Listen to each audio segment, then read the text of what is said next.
اللہ کی عبادت کرنے میں سب برابر ہیں، تم بھی آؤ یہ بھی آئے، جس کے دل میں تقوی سب سے زیادہ ہوگا ہماری نظر میں معزز وہی ہوگا۔ میرے بھائیوں، حضرت بلال جو کالے کلوٹے تھے اور جن کو زمین پر پتھر بچھا دیا جاتا تھا، کنکریلی زمین پر جن کو لٹا دیا جاتا تھا، اور ان کی پیٹھ اس گرم زمین گرم کنکریوں کی وجہ سے پھلک پڑ جاتے تھے، اوپر سے سینے پر ان کا بھاری پتھر رکھ دیا جاتا تھا، ایک بار ان کو آگ کے انگاروں پر لٹایا گیا۔ بہت دنوں کے بعد اللہ کے رسول کے اس دنیا سے گزر جانے کے بعد، حضرت ابو بکر کے اس دنیا سے گزر جانے کے بعد، جب عمر کا زمانہ آیا اور حضرت بلال کسی کنویں پہ نہا رہے ہیں، کسی کنویں پر بیٹھ کر نہا رہے ہیں، ان کی پیٹھ کا وہ حصہ نظر آ گیا جس حصے پر کافروں نے آگ کے انگارے بچھا کر ان کو لٹایا تھا۔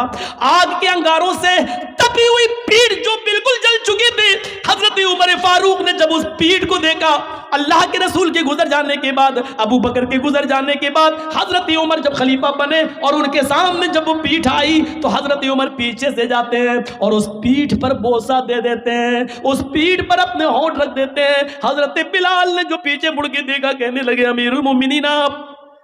حضرت بلال جلدی سے غسل کرتے ہیں، جب حضرت عمر کے پاس ان سے ملنے کے لیے آتے ہیں تو حضرت عمر فاروق نے اپنے سر سے امامہ اتارا، پگڑی اتاری اور جلدی سے اس کو زمین پر بچھا دیا اور کہا بلال آؤ آؤ بلال، اس پگڑی پر بیٹھو، ہمارے سر سے اترے ہوئے اس امامے پر بیٹھو، تمہاری عزت تو جناب محمد رسول اللہ نے کی ہے تو ہم کیوں نہیں کریں گے، یہ ہمارے سردار ہیں، آؤ آؤ۔ میرے پیارے ساتھیو، شکل و صورتوں کی وجہ سے کسی کو عزت نہیں ملتی ہے، عزت تو عمل اور تقوی کی وجہ سے ملتی ہے۔ یہی بلال ہے کہ جن کے بارے میں اللہ کے نبی نے کہا تھا بلال تم ایسا کون سا عمل کرتے ہو کہ میں نے جنت میں تمہارے جوتوں کی آواز سنی ہے۔ فرمایا اللہ کے رسول، اے اللہ کے نبی، میں جب بھی میرا وضو ٹوٹتا ہے تو میں دوبارہ وضو بنا لیتا ہوں اور وضو بنانے کے بعد 2 4 6 8 رکعتیں ضرور پڑھ لیتا ہوں جتنی اللہ مجھے توفیق دیتا ہے۔